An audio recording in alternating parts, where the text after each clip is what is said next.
Hello everybody, once more welcome back to the cellar. This episode we are going to be looking at some trackbed work in preparation for sticking some more track down, and a little bit of talk about some cabling. So let's get on with it. This is Leopard Street. Right, hello again, back down in the cellar. Now before we go any further, a bit of feedback, a nice comment. James Braxton 6132 commented, FYI, while metric wire sizes are very accurate, they're a mouthful to say. It is not unusual for professionals and amateurs to use American wire gauge, AWG, for quick talking because of one number. Yes, I don't use them personally because I didn't grow up with them, I'm not used to them. However, it is a very valid point. So, what have we got? There is around here somewhere, I have some 702, which is about 24 AWG. If you want to look at that. Interestingly, I've did a little bit more digging. This is about 100 ohms per kilometre, apparently resistance, which it's quite high, really. Yeah, don't run wires over a kilometre with this unless you happen to need a 100 ohm resistor in your circuit, I suppose. 1602, which is the stuff I've been using here, lots of them you've seen in recent videos, is about 20 AWG. Resistance to that is about 40 ohms a kilometre, which is more reasonable. Normally rated at 3 amps. However, when you look, it's 3 amps at 1000 volts RMS as root mean square. So basically, I think average voltage, and you're not exactly accurate, but you're not too far wrong. 2402 is 18 or 19 AWG, depending on what you can get. I think it's somewhere between the two of them. About 24 ohms per kilometre. And 3202, which I don't have any of to hand, I don't have any 2402 either to hand for that matter, is 17 AWG, or about 16 ohms a kilometre. I'll stick this in the references, and I will attempt in future to try and remember to comment on this, so that doesn't particularly help me, but if it helps somebody, it's worth doing. So James Braxton 6132, thank you very much. That has probably helped. Further on that, you get a volt drop on a length of wire. If I can just find a suitable length of wire, in a little piece like that, there is a resistance. This is 20 AWG, sorry, 1602.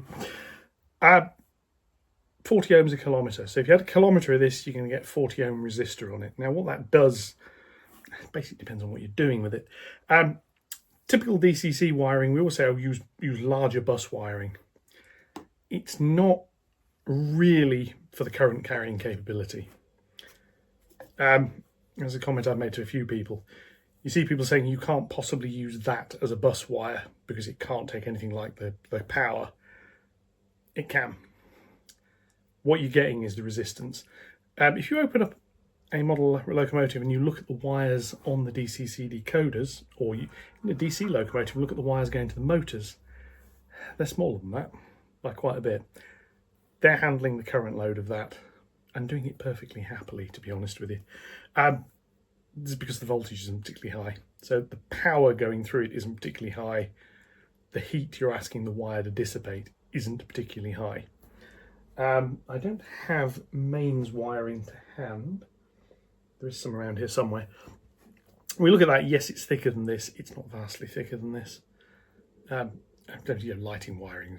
I mean, we're talking about mains. Yeah, like 20 amp ring main cabling, 32 amp ring main cabling. What you're doing? Yeah, that's thicker. That's because it's carrying a lot more power. Kilowatts of power. You are not sticking kilowatts of power into a model railway locomotive without some very realistic smoke coming out of it. No, the reason you use the bigger wires, the DCC bus wire here is 3202.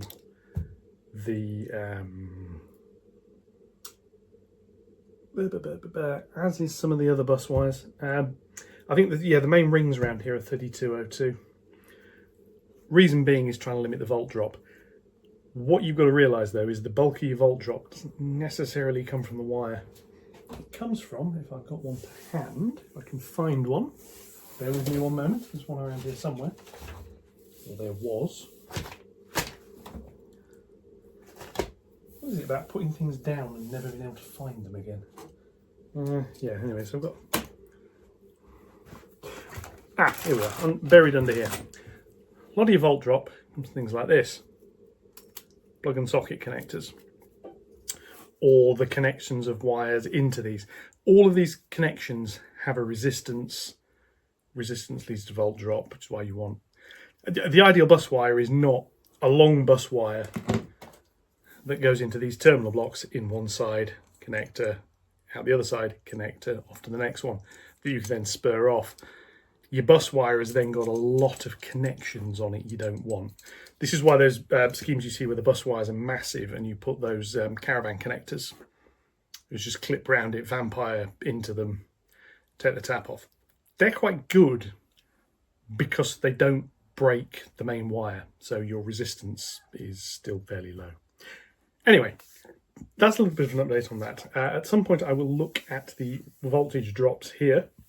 You can see behind me when that thing powers up, it tells me what the voltage is. And actually, do that now. Why not? So if I do persuade this to... Not having much luck with battery powered equipment currently. Come on, work. There we are.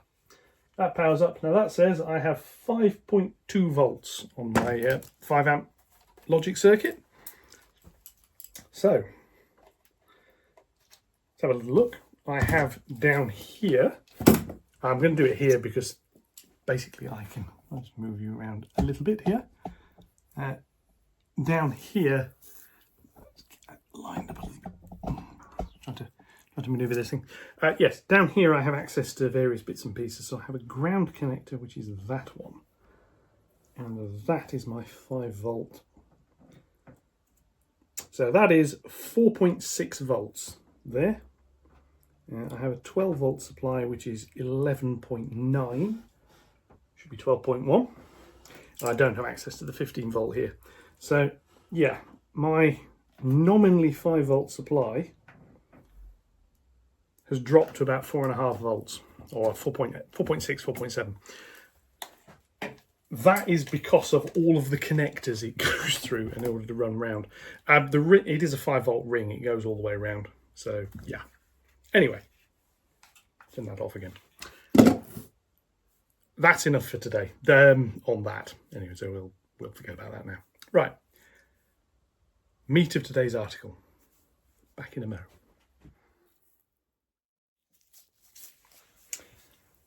Right, previous video. These entry points powered up and they're fired up to about here and about there. These end pieces of track are not connected. That in many ways is the next job. However, before I can do that, there is a problem I need to address. So when we come all the way down here, you can see the curves at the end. Now, I made a bit of a boo-boo when I was planning this. These tracks are all spaced at 2-inch radius. So I've got, I think the inner one, 19, 21, 23, 25, 27, 29 and 31. Out of 4 are perfect, don't have any problems with those. That one will be fine as well. The problem is these two. If I run long locomotives around these and long coaches, they're going to start colliding with each other, which is a problem. So instead of this being 2 inches, it's going to go to 2.5 inches. So I can bring this track in. That will then be an 18-inch radius. I'm not going any tighter than that. Basically, second radius curve. This one here will then, instead of being at 21, will be 20.5. And that one will stay exactly where it is. So I need to lift this cork. I also, and this is why this matters for now, the board join is here. These bits are already glued in place. They're not moving. But between here and where the curve starts, I need to slew these out. So I'm going to probably come to about here, cut the cork. The outer track one will stay as it is. I'm only doing this to the inner two. I'm going to remove all of that. And I have some more to put down. This is 2 strips, 25mm wide, 2mm cork. Sorry, 20mm wide. For some reason I couldn't get any more of that. So I've got this one, which is 25mm wide, which, yeah, unsurprisingly, is slightly wider. It'll go around the same centre line, and the two will probably be near each other. So I'm going to remove some of this. And the way I'm going to do that is a kniff across there, which will deal with that. And then another kniff, which comes under here, like so. And I can just peel this off. This is going to end up in the bin. It's only held down with coffee decks. It's not particularly quick to do. Not particularly hard to do, sorry. This is going to be quite tedious. So I am going to be quiet. I'm going to give you a little fast forward section. And then I'm going to shut up. And I will come back once it is done. So I'll catch up with you again soon.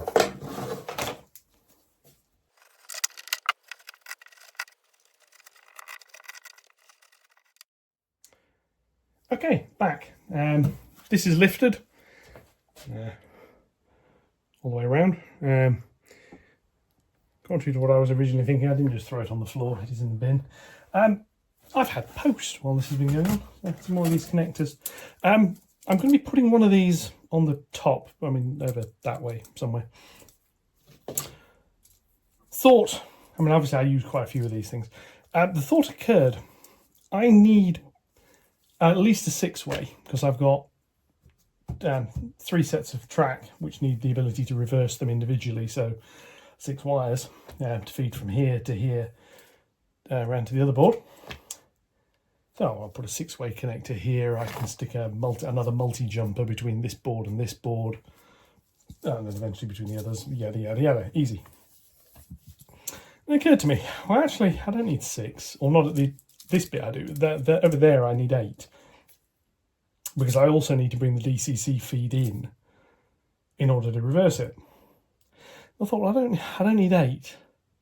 I actually need 10, because I'm going to need a 5-volt and a ground supply to power the equipment which is going to do the reversing. I thought, actually, I need 11, because I need a 5-volt logic and a 5-volt power supply. So I ordered some more, so I'm going to stick a 12-way on. That'll come later. Put that out of the way for now. Next job is, this is gloves off, so you can tell I'm serious here, the gloves are coming off. Yeah, anyway. Basically I've got to mark this curve out. So how do we do this? Well, you may have noticed this piece of wood lurking at various times because it keeps getting in the way. Smack my head on it repeatedly. All this is a piece of PSE which I've just screwed to this. This is temporary. This won't live here forever. Comes out to a bolt, which is the centre point of this big arc that's going to be at the end. And I've got a bit of wood on it where I marked out the radii of all the various curves. So there's originally 19, 21, 23, 25, 27, 29, 31. And I just went round with them like that, making marking wherever they're going to go. I think it goes to about there on some of them. The rest carries on to around there where it starts to straighten out. These inner tracks will obviously loop all the way round. So I've just taken the exact same piece. I've just marked out the 18 and the 20.5. I've started to put some little dots down. Originally I was using paint for this, but I can't be bothered to use paint at the moment. So I'm going to need to lay some cork from there, which will slew across to here. The exact patterning doesn't really matter. As long as it's vaguely parallel there and vaguely parallel there, it'll do. What I now need to do is carry on. I'm going to carry on using these little dots. What I'm actually going to do is move you around here like this, so you can see what I'm doing. Or maybe see what I'm doing, or see maybe what I'm doing. Yes. Anyway, I'm trying to free the camera mount up because it's perpetually stuck on something. Anyway, if I just do that, maybe that'll help. Yeah, maybe. So what I now need to do is swing this around, and I'm going to start off. If I start off around here, you'll be able to see what I'm actually doing. So at the very end here, let me go back slightly. You can see I've actually marked out with blue. Originally the pencil lines. I've now used a pen because why not? So I've marked these out. Now something that is immediately apparent this XPS doesn't come far enough this way. I'm going to have to stick another couple of pieces in. I can mark the centre lines out though, so I'm going to do that. So what I do is I come here, that's a centre line, put a purple dot. I'm aware these purple ones probably don't show up brilliantly on camera. They're quite easy for me to see. Back. Yeah, you can see them. I am going to draw this as well, but I want the dots so I know I know which of the lines on here to follow, because there are quite a few now. And then I will start laying the cork. Well, first thing I'm going to do is lay this extra XPS on the inside of it, because I'm going to need to do that. It's just a way of marking things out. There's lots of ways of doing this.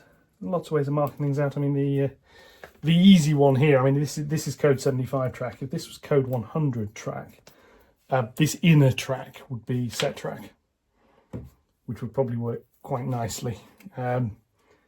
However, this is code 75, and I don't really want to be bothering myself overly with converter tracks.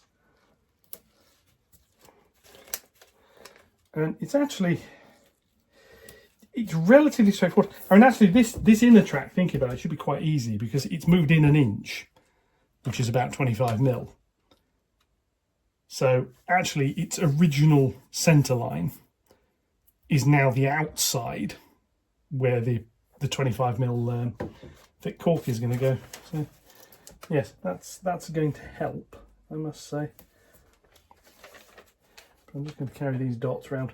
I use them for various things. It's like here, these green ones are where the end of the reversing loop will be. I've got little blue ones knocking around for power feeds, these yellow ones which are where signals are going to end up. All that sort of stuff. They're quite small, they're quite cheap, they come in large packs, and you can write on them. So, yes. Anyway, I'm going to finish this off and then I shall be back. Okay, so dots are down. I cut some pieces of XPS to fit into here and the other bit, which will more than do what I need to. So I now need to stick those down, which is the good old Copydex. This will have to dry a little bit before I can put the cork on it, but that's fine. I've got some other bits and pieces I want to do while this is drying. So that's sorted. Trick with this stuff is make sure you get the edges. I put a few blobs in the middle as well, but get most of the edges. And then it should go on quite nicely. This is obviously going to need weighting and what have you, as well as the glue. A bit of time to dry, but I can cope with that. So yeah, a little bit of this stuff. Wonderful stuff, stinks. Latex-based adhesive, but it will stick. Plastic, which is basically what this XPS is, to wood. So yeah, a few bits down the middle. I'll be back on that properly in a minute. That goes around there and goes into here, and it's far bigger than it needs to be, but that's fine. Is there going to need weights on it? Might be all right actually. I'm gonna weight it a little bit around the corners, yeah, just to hold it flat. And then I have, bring it around here, one more little piece to do, which is this corner here, which is just a little piece. It's in there. The track's just going to skim around the edges of it, but it'll do. If the cork overhangs very slightly, I'm not too bothered. This isn't really what you might call structural. And this is a non-scenic area anyway, so neatness is, yeah, it helps, but it's optional.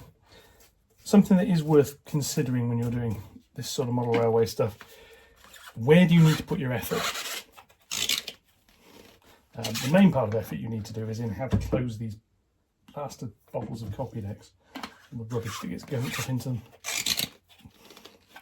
That'll do. Yeah, where do you put your effort? And it's the bits you're going to see eventually, and the bits you're going to care about, and possibly even the bits you're going to show off. None of this section here is going to get shown off to anybody.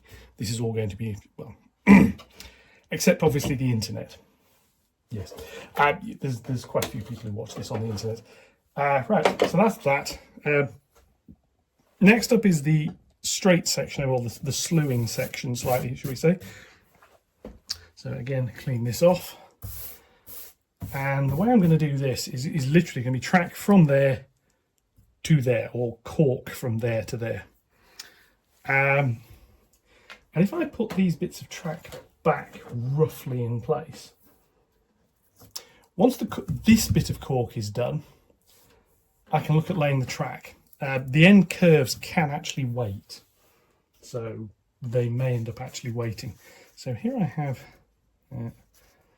this here, which has got, that's very nice. I've got a track pin through it. Don't often use track pins. I might keep those, they might be useful. This stuff here, I'll lay it out this way around, or it won't be this way around. It's going to come over here. I'm then going to tear it, and it's going to go on there, and normally it would be straight. It's going to get slewed slightly to be like that. Stuck in place, held down. I can trim the end once it's glued, job done. And it just needs to sit centered like that. And then eventually the join between these two bits of this stuff is my track center line. So I'm going to put some Copydex down. What I'm going to do is cut the other piece, which will be about the same length. And then when I've done that, I can glue them both down at once, and I'll show you what I mean with the process of how it goes down, because it is quite straightforward. There's two lengths of that. Just to make sure at least one end of it is square. It doesn't, both ends don't have to be.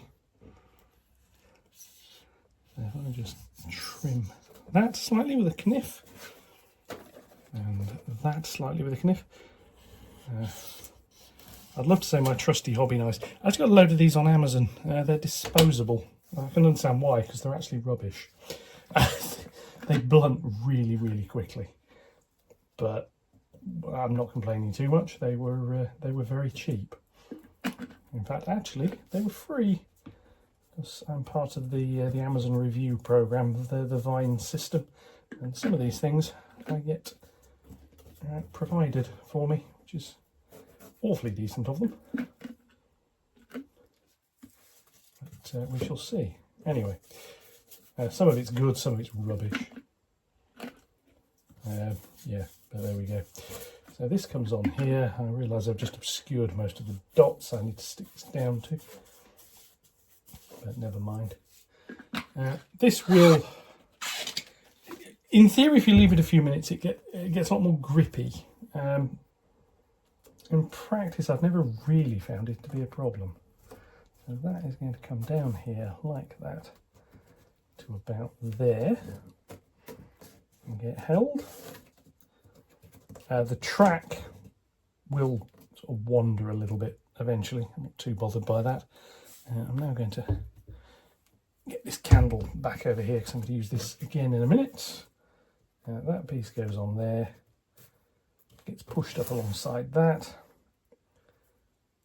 like so. Put the weights on there and hold it together just a little bit while it sets, or at least while it grips. And that's really it. And as you can see, it's not parallel. It comes a little bit further along here, which is what I need it to do. I now need to do this inner section, which is going to overhang this side here by a bit. I think I'm going to stick another strip of XPS just along here. Not strictly speaking necessary, but it's one of these things that won't hurt, and if I do it now, life gets a lot simpler. So, grab another piece of this. I get this stuff from Wix. It's rather cheap. I got one big pack. Excuse me. I got one big pack of it, and to be honest, I've not used half of what I got in a pack. I was sort of thinking, oh god, I'm going to need to get multiple packs of this stuff. In practice, it goes rather a long way. There's quite a lot left. It's designed for going under laminate flooring, I believe. So that will end up in there, like so. Just to get the ends up a bit. Just make sure it's clear. I'm at the point I'm going to have to order some more copy decks shortly. This is one of the slight frustrations of where I live. Trying to get hold of stuff like this is awkward. And I can get it delivered, but you either pay a fortune for delivery, or you see, oh, it's free delivery, but it's never free delivery. It's all included in the price, and usually you can tell because the price is quite a lot higher. But then I used to find I could go into places like the Range and B&M and stuff, and you could go into their crafting section and look, you can get copy decks. Hey, brilliant. Problem now is you can't get copy decks. What you can get is their version of copy decks, which isn't the same and isn't anything like as good, because it's usually water-based instead of latex. And I want the latex version. Because what I want it to stick to. Their versions, when you look at it, oh, it's suitable for paper and cardboard, because they're thinking it's parents buying it for small children and schools buying it for small children to go and make a mess with. It's like, yeah, we want to advertise how well and easily it washes out of clothing. Personally, I'm more interested in how well it sticks cork to XPS. But, yes. Anyway, enough of that nonsense. Right, so I'll do this other piece here, and we shall leave this to dry for a bit, and we shall look at doing something else. So yeah, just carry on splooshing this stuff on. Yeah, a little bit too far there. I'm not too bothered if there's a bit of this exposed and it dries. Yeah, whatever. I mean, it stinks, but as long as it works, I don't care. And now this end here, I'm probably going to have to actually offset it a little bit more, because I'm not quite sure how well it's going to fit together. Right, let's have a little look. So that goes there. Yes, that's to go right up against the other piece over there. Whereas over here, it's like that piece in there, so it's square and then like that. Again, the track on this slewing section won't be completely centered on the cork. As long as it's start and its end points are where they need to be, I'm quite happy.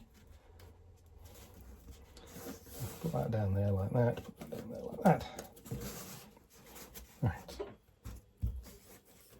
That on there. That there. There. Okay. That's that bit. And that needs to dry. Obviously, I've got all the end track to do. I'm more concerned at the moment about this piece. I want to power up the tracks that are going to go here, because then I've actually got some usable sidings. Once that's up and running, I will bring the power onto this board. Once that's done, I can cut the rails here and carry on, and I can lay a bit more track. So the thing I was mentioning, cork out of the way, is this area here is going to have some circuits and stuff added. But before I do that, I need to think about where it's all going to go. So this again is a little bit planning-y stuff. Just move some of this nonsense out of the way. Yes, anyway, glue spreader stick can go in the bin, because it has served its purpose. So what I've got, obviously I'm going to have some tracks coming off here.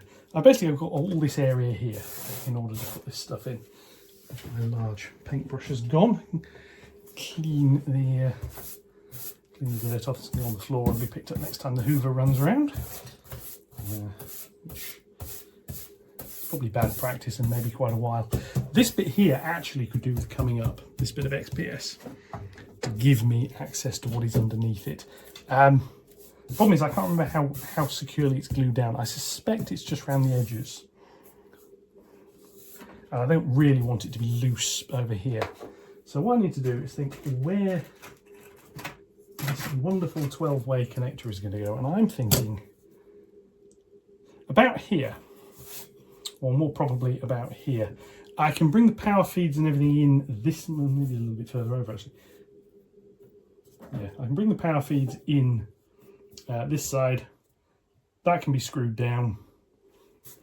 Then I've got over here, and then obviously I'll have to have some connectors and other bits and pieces over there. But I've got space here then for the circuit boards, the block detection boards, the relay boards, and so on and so forth. So I think that's what I'm going to do. I'm going to fit one of these. Now these are the ones I've used under the board. I'm just going to quick check under the board. And as I had hoped, there is nothing in this area. So what I need to do first is drill a hole. So find the drill.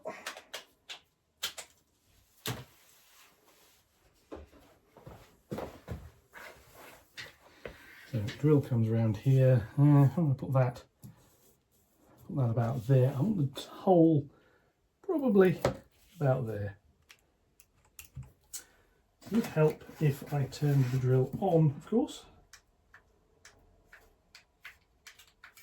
Okay.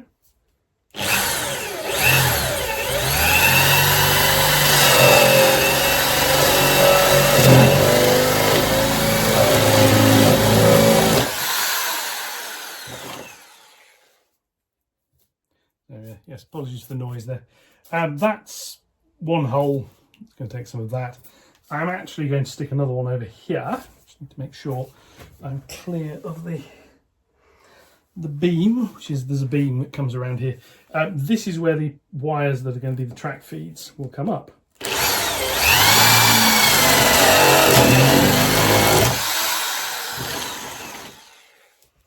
There we are. There may well be other bits and pieces done around that, but there we go. So, clean all of this off again. This whole area will need cleaning before I do anything to do with gluing track down, obviously. But there we go. It's just two rough holes, and then this can go in the middle, and then I can bring wires up one side of it, and I can run them out the other side. I've got holes over here, which is where I'm going to need to fit some other equipment. So I need to put that there. I'm going to find a little box of screws. Which are these here. These are little 16mm screws, which hopefully will do the job. So as I say, that is going to go about there, so it's centred between those two holes roughly.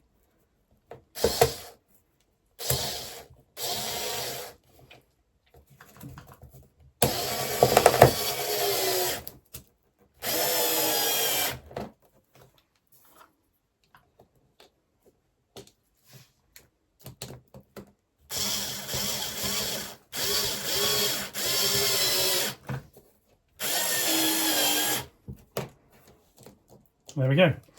That's going to be my little electrical distribution board. Now the other thing this is going to let me do, this will give me power to the top of the board. So I will have 5 volts, I'll have ground, I'll have the 5 volt power. So when I'm going to do some experimentation shortly with various bits of electricery.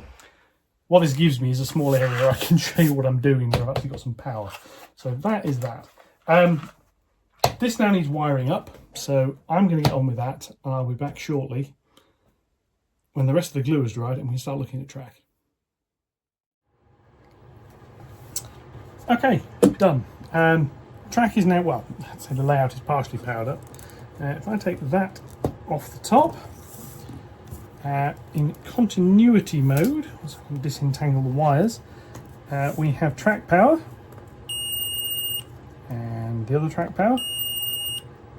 They don't short together. In voltage terms, we have a 12 volt supply, which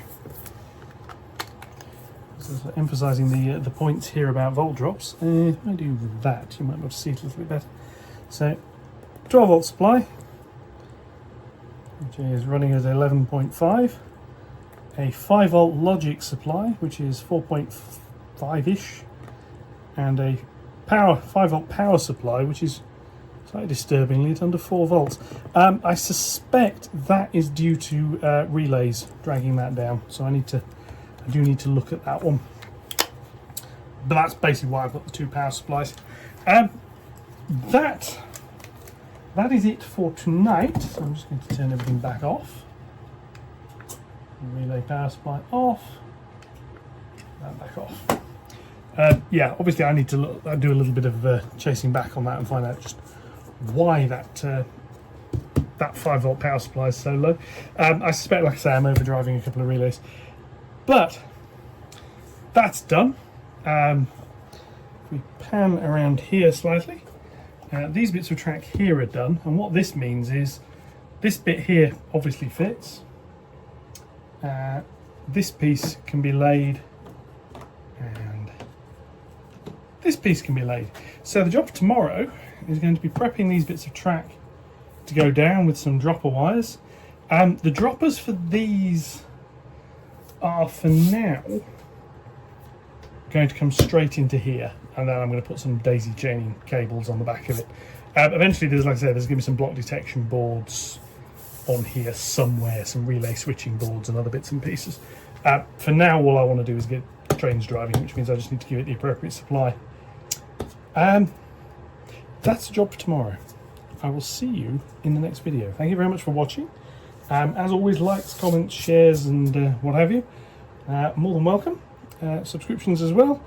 And I hope you enjoy the rest of your day. Thank you very much for watching.